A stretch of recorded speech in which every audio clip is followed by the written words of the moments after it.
Moraes fez a síntese devastadora da articulação golpista a partir dos elementos coligidos pelo próprio Procurador-Geral da República, Paulo Gonet, né?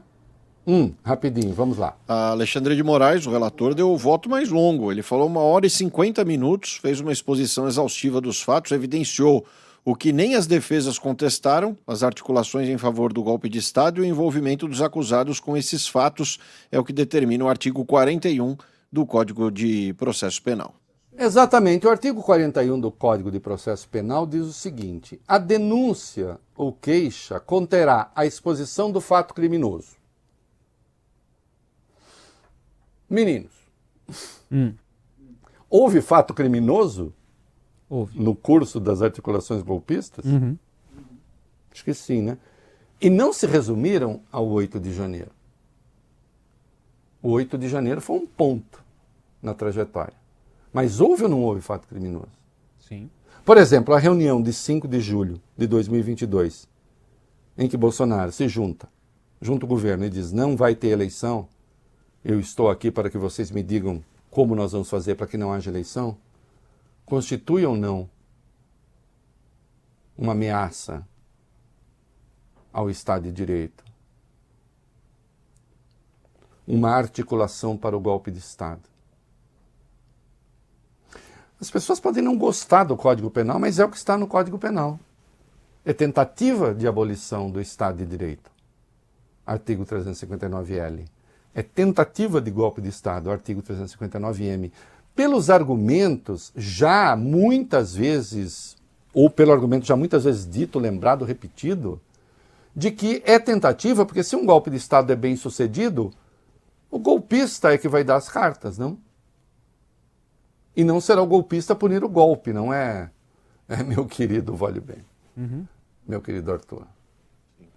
Então, a denúncia ou queixa conterá a exposição do fato criminoso, com todas as suas circunstâncias, as circunstâncias todas lá, a qualificação do acusado no fato, né? Ou esclarecimentos pelos quais se possa identificá-lo, que é a individualização da conduta, a classificação do crime, qual é o crime que está sendo cometido, e, quando necessário, o rol de testemunhas. Portanto, quando se aceita uma denúncia, é isso que se tem. Você diria, Reinaldo, que pelo excesso de manifestações golpistas e de articulações golpistas, é muito provável que haja condenação? Claro, não sejamos inocentes, idiotas, bobos, tolos. É claro que é muito provável, mas não é muito provável porque não gostam do Bolsonaro, porque ele tem inimigos. É porque ele fez coisas. E às vezes as pessoas se esquecem. E o Alexandre fez uma síntese poderosa do que aconteceu, que está exposta à contestação da defesa, das defesas. Dizer não, isso não aconteceu. E importante, e que não está baseada apenas, quando eu digo apenas, fica parecendo a maior parte da delação do Mauro Cid, e um pouco não é. Não, é o contrário. Alguma coisa é da delação do Mauro Cid. A maioria não é. A maioria é trabalho da Polícia Federal.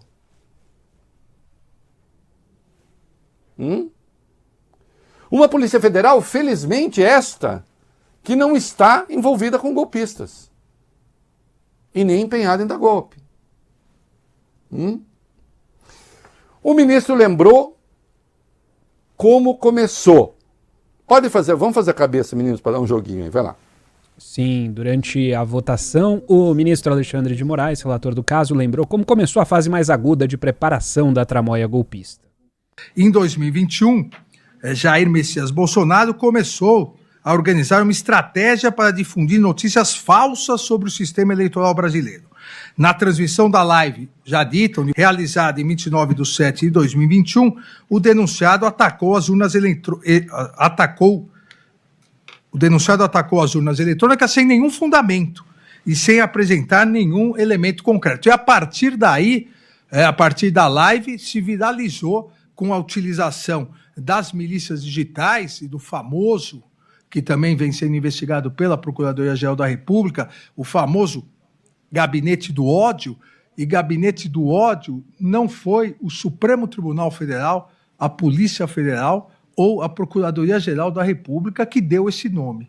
Gabinete do Ódio foi uma entrevista dada pelo então ministro da Secretaria de Governo do então presidente Jair Bolsonaro, o general Ramos, que disse que no Palácio havia um gabinete do ódio que preparava notícias falsas, fraudulentas, inclusive em relação a ele mesmo. Então, isso foi uma autodeclaração, e há aqui na plateia pessoas que participaram do governo que sabem que foi o general Ramos que criou essa alcunha, gabinete do ódio.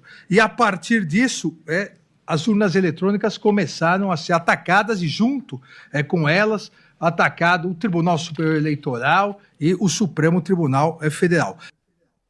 Aí, né? Então, começou lá atrás o Gabinete do Ódio, testemunho de um ministro do Jair Bolsonaro apontando a existência do tal do Gabinete do Ódio, né? E eu diria, o Supremo vai aqui, a Procuradoria vai a partir de falas concretas que vocês vão rememorar agora, mas atenção, do ponto de vista político, insisto, a pregação golpista começou ainda antes da eleição. Como é que é, Eduardo Bolsonaro? Para fechar o Supremo, basta um soldado e um cabo, não precisa nem de um jipe? Se o Gilmar Mendes for preso, quem é que vai reclamar? Vocês acham que se o Supremo disser que alguma coisa não vale e o governo bancar, alguém vai ficar do lado do Supremo? Primeira manifestação golpista de rua contra o Supremo, 26 de maio de 2019, com apoio do governo. E eu lembro sempre, e o governo não tinha perdido nenhuma votação no Supremo ainda, né? E aí o Moraes aponta que naquela live sobre o TSE, lembra, teve uma tentativa de invasão do TSE, Sim. Não tinha nada a ver com urna.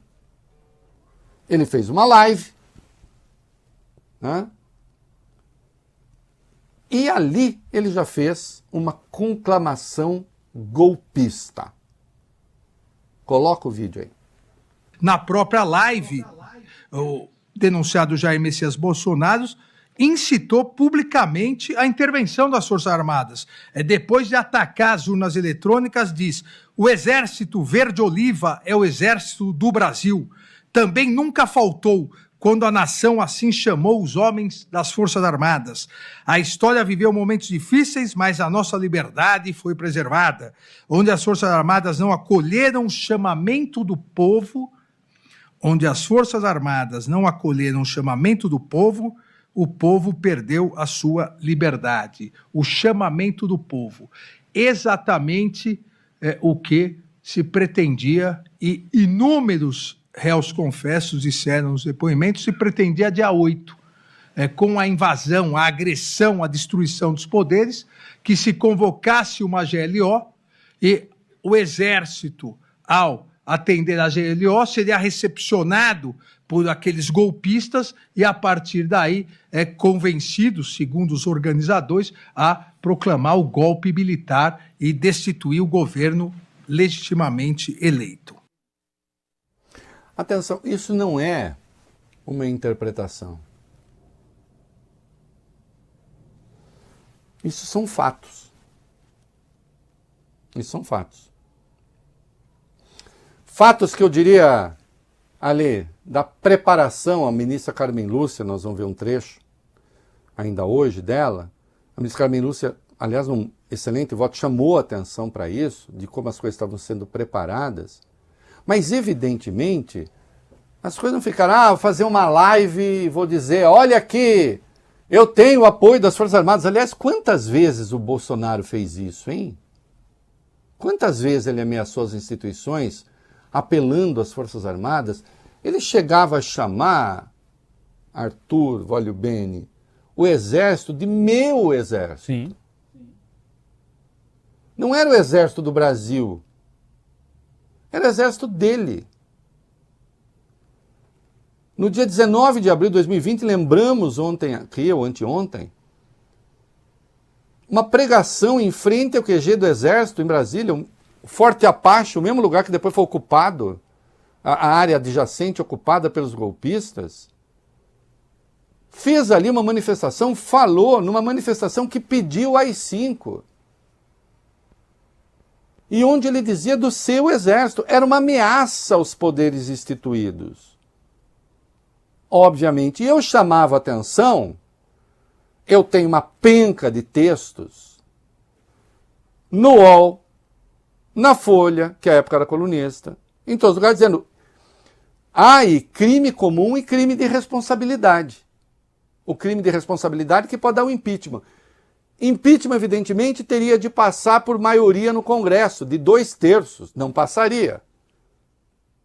Não com orçamento secreto, não com emendismo. Não é? E os crimes de responsabilidade desapareceram. Quando eu parei de contar na minha coluna, passava de 40. Mas havia os crimes comuns. Crimes que ele cometeu. Eles não lhe são atribuídos em razão das barbaridades que ele diz sobre tudo. Ou quase, acho que tudo. Não é? Não é porque pode ser grosseiro, porque não gosta disso ou daquilo, porque ele não tem a cultura de esquerda. Não.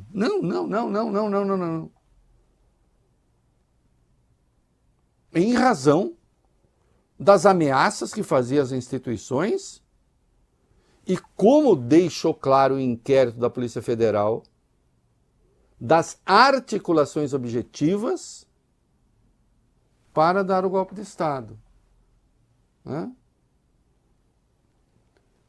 E aí o item D, o Alexandre lembra uma outra coisa bastante eloquente.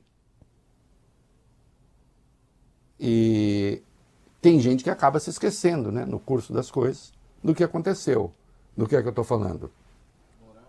Moraes destaca o discurso de Bolsonaro de 3 de agosto de 2021 com um ultimato ao Supremo, o discurso golpista de 7 de setembro de 2021 e a operação especial que foi posta em prática para proteger o tribunal. Abre aspas.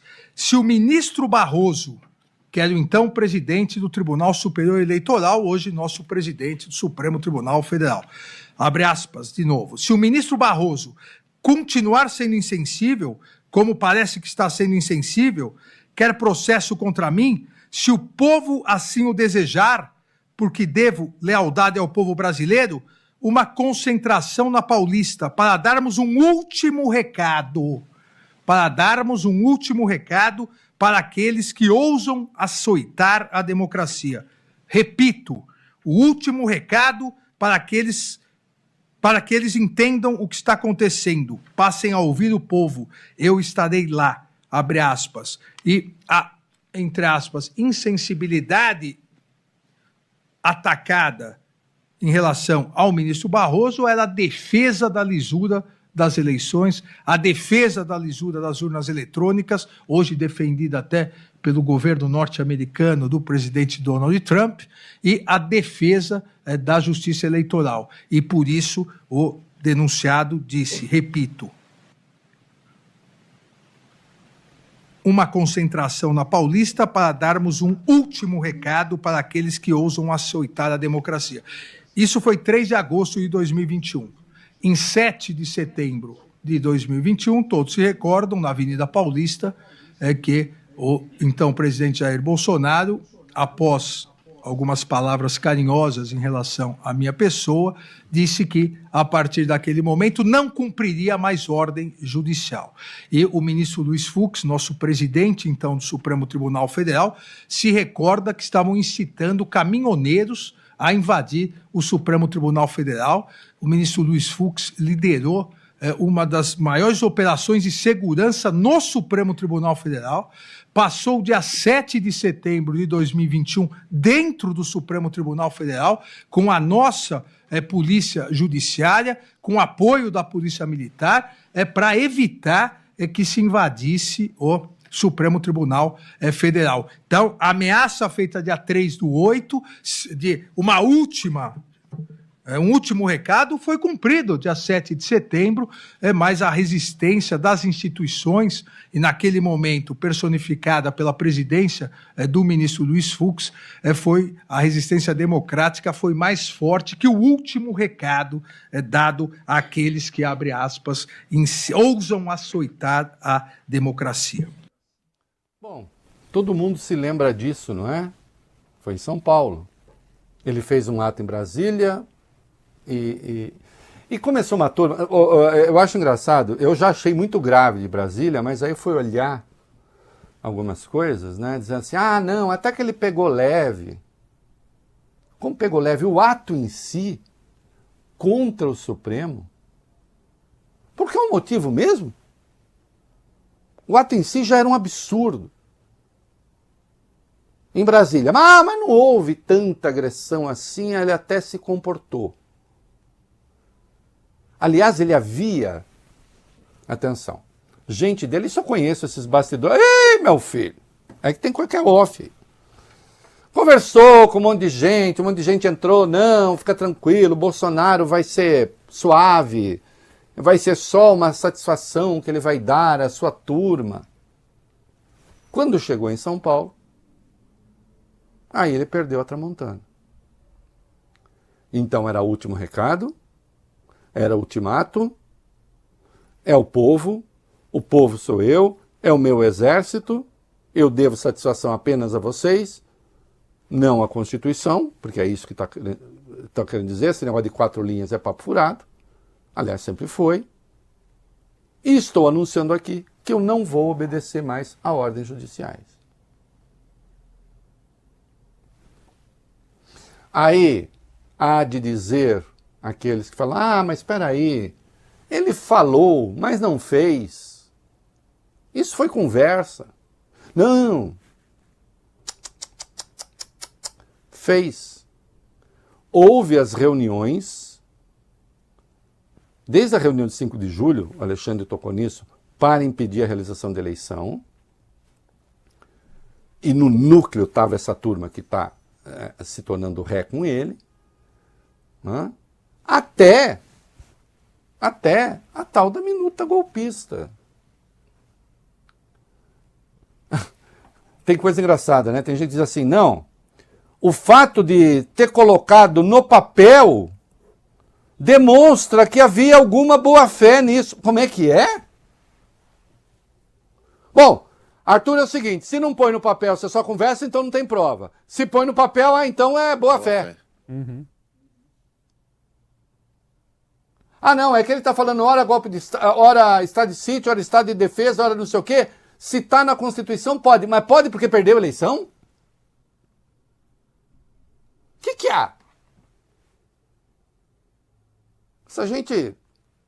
Que tipo de delírio é esse?